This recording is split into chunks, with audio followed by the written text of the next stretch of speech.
ये टीचमेंट पे online classes लेते हैं। लखनऊ के बेस्ट रिजल्ट्स लाने वाले गुप्ता सर अब आगरा, कानपुर, बनारस, बरेली सब शहरों के स्टूडेंट्स के चहेते हो गए हैं। चौबे सर को ऑनलाइन के झमेले समझ नहीं आ रहे थे, फिर टीचमेंट पे इन्होंने test grading, notes, attendance, fees सब ऑटोमेट कर दिया। अब ये सिर्फ पढ़ाते हैं, बाकी सब टीचमेंट कर लेता है।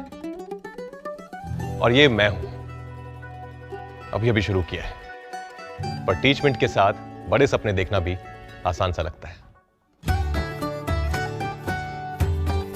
चाहे जैसी भी जरूरत हो, टीचमेंट पे टीचिंग आसान है। आज ही डाउनलोड करें टीचमेंट, इंडिया का नंबर 1 टीचिंग ऐप।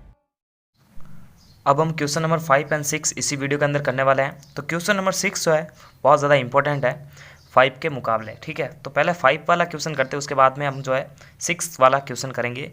तो इसको आप समझना, आपको लैंग्वेज आपको समझ में आनी चाहिए, ठीक है। तो यह क्या कह रहा है कि सोबो की माँ की आयु सोबो की आयु की 6 गुनी है। बाद में जो नाम आता है उसको एक्स मानना है, ठीक है। तो सोबो की जो वर्तमान आयु है उसको एक्स मानेंगे।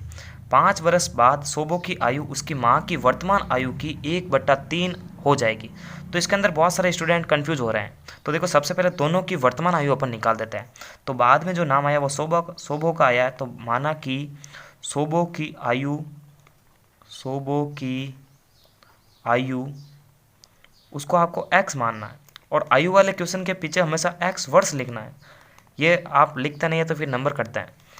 तथा माँ की आयु, तो माँ की आयु जो है सोबो की 6 गुनी है। माँ की आयु, अब ये आयु जो है ना दोनों की वर्तमान आयु है, ठीक है। तो यहाँ पर जो है आप वर्तमान आयु लिख कर बताना आपको, क्योंकि आगे जो क्वेश्चन है वो वर्तमान आयु की 1/3 हो जाएगी, ये बताना चाह रहा है। तो ये दोनों वर्तमान आयु, ठीक है। सोबो की भी वर्तमान आयु है और माँ की भी वर्तमान आयु है।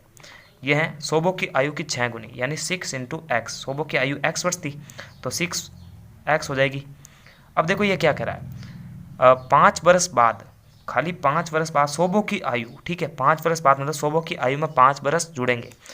उसकी माँ की वर्तमान आयु की, मतलब माँ के अंदर 5 वर्ष नहीं जुड़ेंगे, इसकी आयु का ही 1/3 भाग हो जाएगा, ठीक है। तो देखो 5 वर्ष बाद बहुत सारे स्टूडेंट क्या करें, इसमें भी 5 जोड़ रहे हैं, जबकि ये गलत है। 5 वर्ष बाद सोबो की आयु, तो 5 वर्ष बाद का मतलब है कि x + 5 वर्ष, ठीक है। उसके बाद देखो ये क्या कह रहा है, उसकी माँ की वर्तमान आयु की 1/3 हो जाएगी। तो प्रश्न अनुसार देखो समीकरण क्या बन रही है, मेन चीज़ हमारे को समीकरण बनानी आनी चाहिए। तो देखो 5 वर्ष बाद, ठीक है, 5 वर्ष बाद सोबो की आयु इसकी माँ की वर्तमान आयु की, तो वर्तमान आयु ये वाली है, ठीक है। इसकी कितनी हो जाएगी, 1/3 हो जाएगी। 1/3 का मतलब 1/3। तो ये समीकरण हमारे पास में तैयार है, तो इसको अपन सॉल्व करते हैं। ये इस क्वेश्चन की समीकरण है। तो देखो 3 दूनी 6 हो जाएगा, यानी ये 2x हो जाएगा। तो x + 5 = 2x। अब क्या होगा, इधर देखना आप, हम जो है पक्षांतर करेंगे या फिर इसको तरीके से लिखेंगे अपन, तो लेफ्ट हैंड साइड में हमेशा चर पद होते हैं, इसको अपन ऐसे लिख सकते हैं, ठीक है।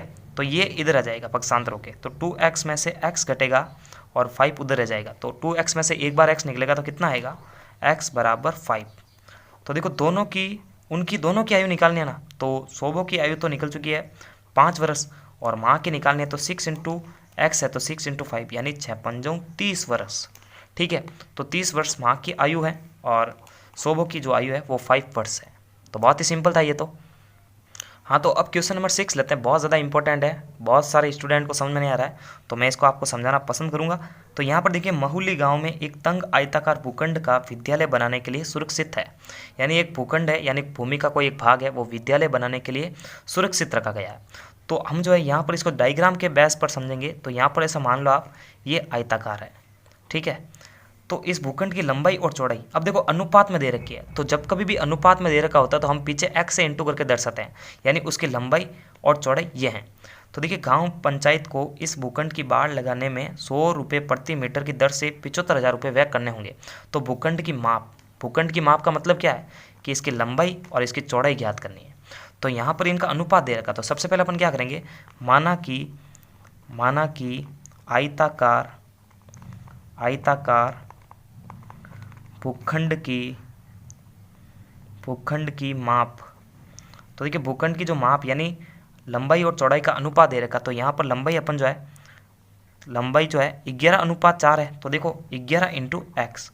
उसी प्रकार जो चौड़ाई है वो हो जाएगी 4 इंटू एक्स।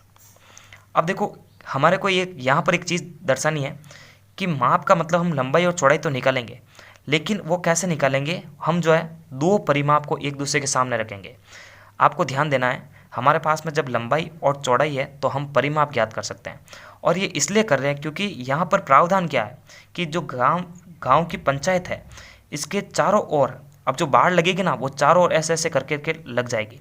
तो इसका मतलब क्या है कि ये परिमाप की बात कर रहा है। तो हम इन दोनों मान से जो है परिमाप ज्ञात करेंगे, एक तरफ रखेंगे। फिर यहाँ पर देखिए दूसरा परिमाप कैसे निकालेंगे।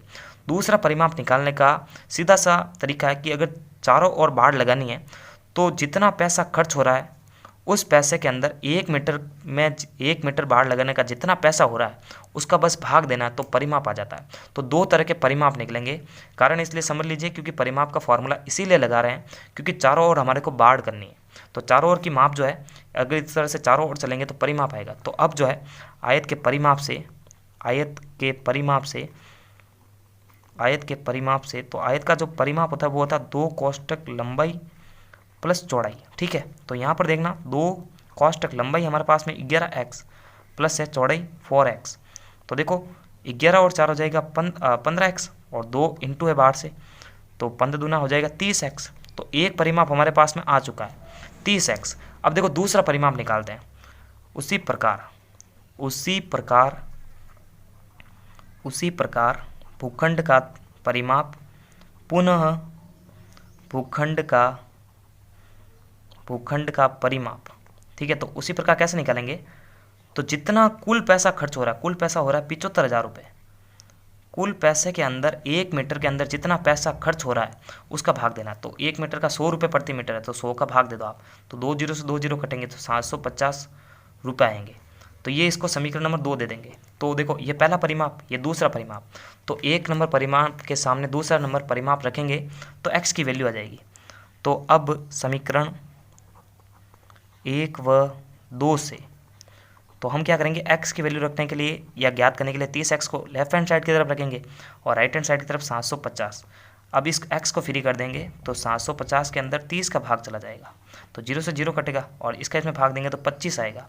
यानी x की वैल्यू 25 आ चुकी है। 25 आने पर हम जो है लंबाई और चौड़ाई निकाल सकते हैं। तो लंबाई थी 11x और चौड़ाई थी 4x। तो 11 इंटू 25 और 11 इंटू 4 तो 11 चौक 44 तो ये हो गया।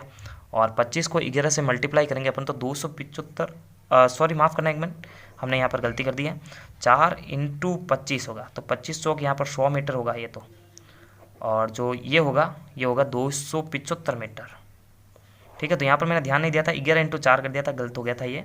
जबकि यहाँ पर है 4 इंटू एक्स यानी 4 इंटू 25, एक्स की वैल्यू 25 आई थी और 11 इंटू 25 तो 275 इसकी वैल्यू आ चुकी है। तो पूरे चैप्टर की प्लेलिस्ट की लिंक आपको वीडियो के डिस्क्रिप्शन बॉक्स में मिल जाएगी। तब तक के लिए लाइक, सब्सक्राइब और शेयर करें। नमस्कार।